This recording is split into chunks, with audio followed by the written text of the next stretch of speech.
الخير، عاملين ايه؟ صباح الفل على عيونكم. النهارده بقى روتين مختلف، روتين من الشقه. بيبدا عندي النهارده من الشقه. ليه بقى؟ عشان هقول لكم هجيب بس اللي هنعمله مع بعض دلوقتي حالا. عندي حاجه كده هعملها هوريها لكم. طبعا الطيور برضه حاجه للطيور، بس كان لازم انقذها. طبعا زي ما قلت لكم ان انا عندي الحمام، اتمنى ان هو ربنا يصلح حاله. تمام، ربنا كرم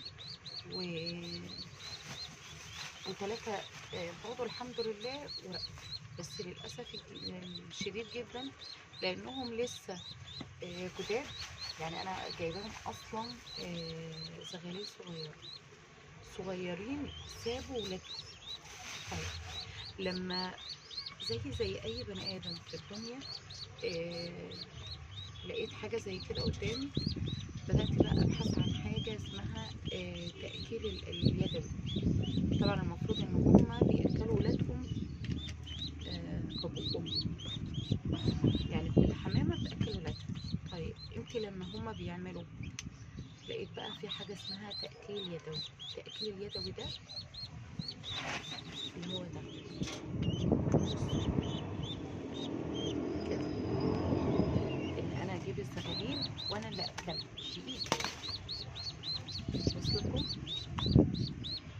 صحيح حجمهم مش احسن حاجه ومش كبار، بس انقذتهم من الموت حرفيا. يعني دول كان زمانهم ميتين، بس مش كبار. سبحان الله، مش حجم يعني صغننين، بس ممكن يكون هم حجمهم اصلا اوريدي كده.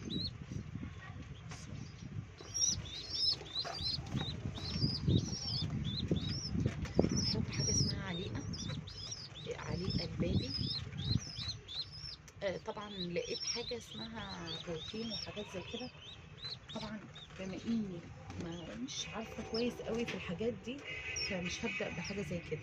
بس لقيت ناس تانية بتقول تقدري ان انت تجيبي اللي هو الناني ده وتبوشيه في ميه وتبداي تاكليه.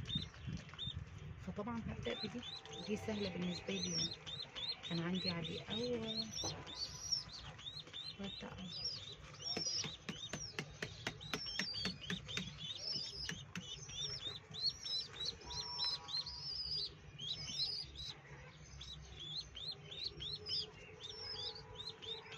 لازم تبوش في الميه كده وبعد كده تبقى ايه. طبعا نبدا بسم الله.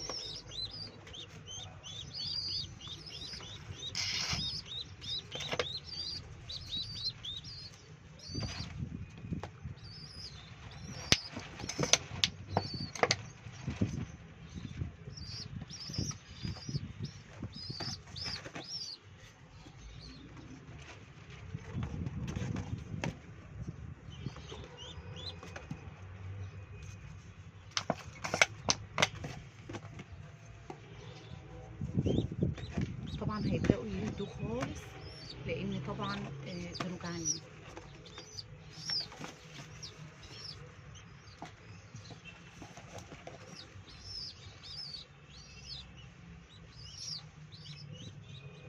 هبدا بقى ارجع احط تاني برضو، لان مش كل الاتنين الكبار لسه مش بعوش.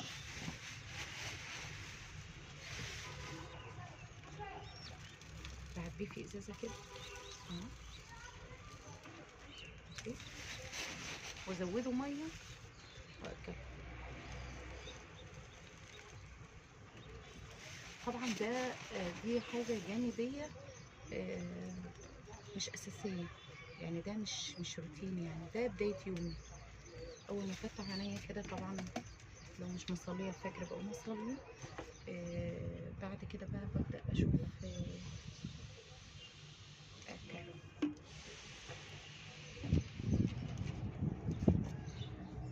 طبعا مفيش حاجه في الصندوق اللي انا حطاهم فيه. بصوا حاطاه في ايه،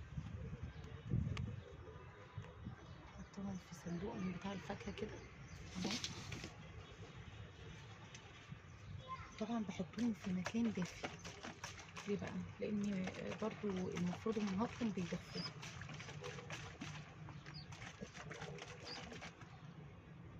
سيبوا دقايق بس. الموضوع في الاول وفي الاخر يا ولاد التعامل مع الطيور رحمة. يعني لازم يكون عندك قلب رهيف كده عشان تعرف تتعامل معاه.